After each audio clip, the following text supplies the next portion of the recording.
Welcome to Rock City Cookies, where we talk about all things cookies. If you're new to the channel, hit that subscribe button and click the bell icon to be notified when we upload a new video. Thanks for watching. Hey sweet friends, welcome to another Patreon member exclusive. Today we are going to be talking about those pesky things called craters and how I fix mine. So here is a really cute little buffalo that I made for a buffalo first birthday theme. I'm actually going to have this on the YouTubes soon. The tutorial for this was a super cute set. But as you can see on the buffalo's horn, I have a pesky little crater, and this one's just a pinhole size, but you can definitely see it was just an air bubble or something that popped and it left a hole in my icing. So I want to tell you how I fix those pesky little craters so that your set is not ruined, and in a way you're able to fix it to a point that it's less obvious and then a hole in your icing. And so therefore you're still leaving your customer with a high quality product, and it doesn't bug you quite as bad as it does an actual visible hole. Now, before we go through how I fixed the crater, I thought I would show you real quickly just how I decorated this cookie. That way you could get a glimpse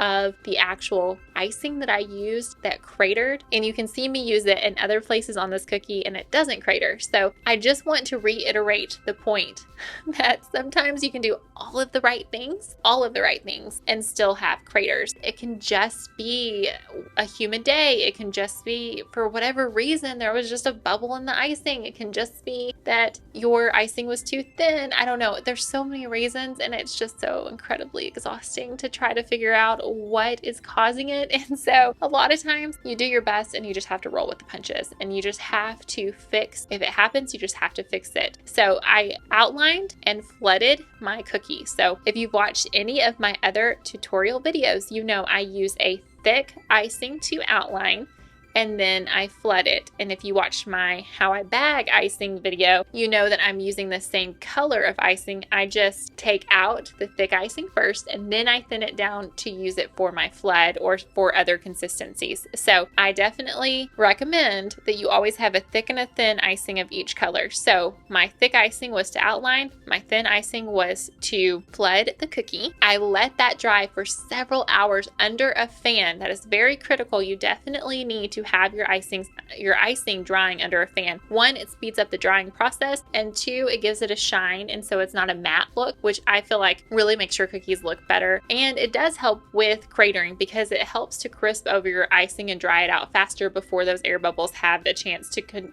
pop up and escape and break at your icing. So definitely dry your icing under a fan. After it dried for several hours, well, then I used an edible marker, and I always have all of this stuff linked in the description box below, but I'll make sure I have the cookie cutter and any products I use in the description box below. I used my edible marker and I just made some black grass. This is because the illustrations, this is actually from a book called Gotta Grow Buffalo, and the illustrations have a very similar style with the grass, little bunches of grass in the background of the illustration. That is what I did here. I just went through and grouped little bunches of grass with my edible marker on top of my dry icing. And now I'm going to be outlining my little cute buffalo. This is straight up from the illustration from the book. So I was able to find an image of the buffalo from the book on Google, and I just projected him onto my cookie. I outlined the buffalo first, and I'm doing just his skin tone. I'm going to go back with his fur, but I'm just doing like the buffalo skin right now. So I did his legs and then his whole body, and now I'm just flooding it with a medium consistency icing. Now pay attention, this is the exact icing that will crater later. So now it's not cratering here in this area, but it craters on his, oh gosh, what is that? His ear? I forget now. I think that's his ear, right? And that cratered. But anyway, so yeah, well, that's his little horn. It's his horn. That's right. So his horn is what craters, but that icing is the exact same that I used for his body. And you can see his body is perfectly fine. There's no craters in his body. So I don't understand why it craters in smaller areas and you can use that same icing in bigger areas and it doesn't. I just don't get it, but it happens. So I'm adding I did let his body dry for a while, and then I'm adding the brown fur and his hooves and his tail and all of those details now. I did do edible marker for the little U part of his eye. And then this is kind of a in-between icing. It's not super thin, but it's definitely not too thick. That way I'm able to kind of spread his icing around as his fur a little bit easier. If it's too thick in an area like this, I was afraid I was going to puncture through the icing underneath if I had to use my scribe tool too much to smooth it out. So I kind of did a medium consistency icing here so that it would smooth out on its own without me having to use my scribe tool, just for fear of punching through. So as you can see, I'm just basically getting out the air bubbles. I am pulling his fur down a little bit so it looks more like fur instead of just a smooth icing.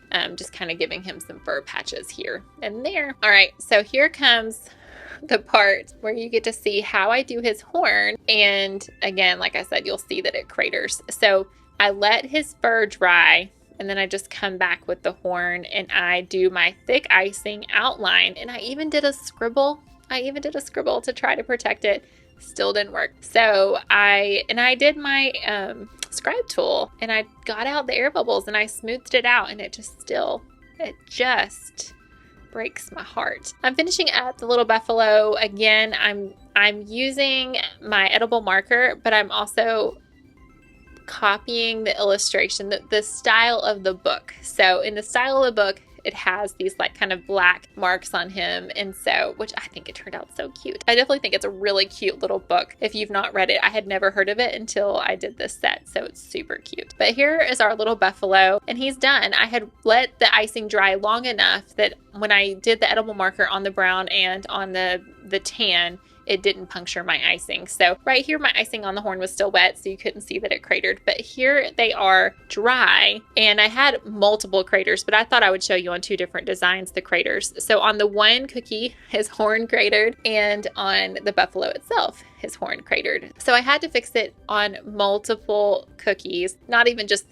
these two. I had other craters elsewhere, but I just wanted, for simplicity's sake, just to show you these two. So I have my bag of icing with my thick icing, and I'm gonna use my scribe tool, and I'm going to pipe a little tiny bit of icing, not onto the cookie, but onto my scribe, onto the needle part of your scribe. Once you have it there, you have just the tiniest of dabs. Then, like literally, you just get a tiny dot of icing. Then you place it in the hole where the crater is. Now, this needs to be your thick icing. If you do your thinner icing with this process, what's gonna happen is it's just gonna sink right into that hole, and it's not gonna fill it up and stay there when it dries. So you definitely need to use thicker icing to fill in your craters. So really carefully with that scribe tool, fill in your hole where the crater is. So I just kind of take my scribe tool, I kind of wiggle it in the hole, fill it in, and then I go back. Once I feel like the hole is completely filled, or at least filled mostly, then I take my scribe tool and I wipe off the excess. So just really carefully wipe off any bubble, anything that's kind of built up. I personally would rather it still dip just a tiny bit than to have like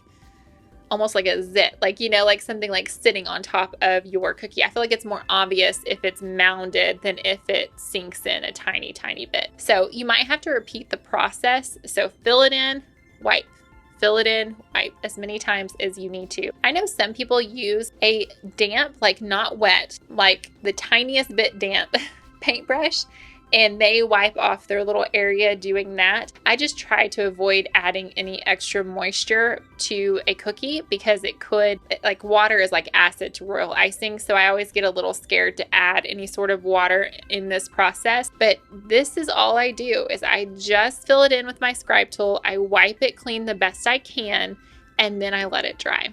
And as you can see from this angle, it did dip in just a tiny bit, but you can barely, like you really can't tell.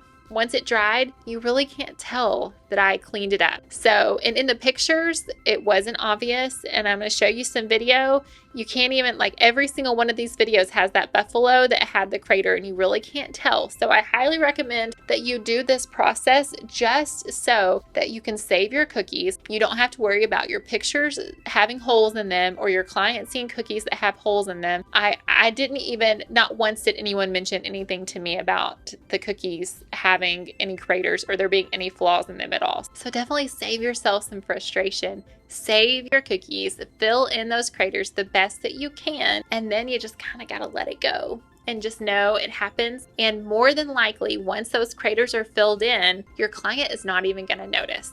Would they notice a empty air hole in your icing? Yeah, they probably would. But if it's filled in, they probably won't notice it. So I highly recommend fill in those craters. Just take your time. Be careful with your scribe tool as you're filling them in. Don't push in too much and make a bigger hole. And I really hope that that's helpful and gives you the confidence to keep going. All right, sweet friends, thank you so much for watching. I will be back with another member exclusive video soon. You guys are my absolute favorite. Bye.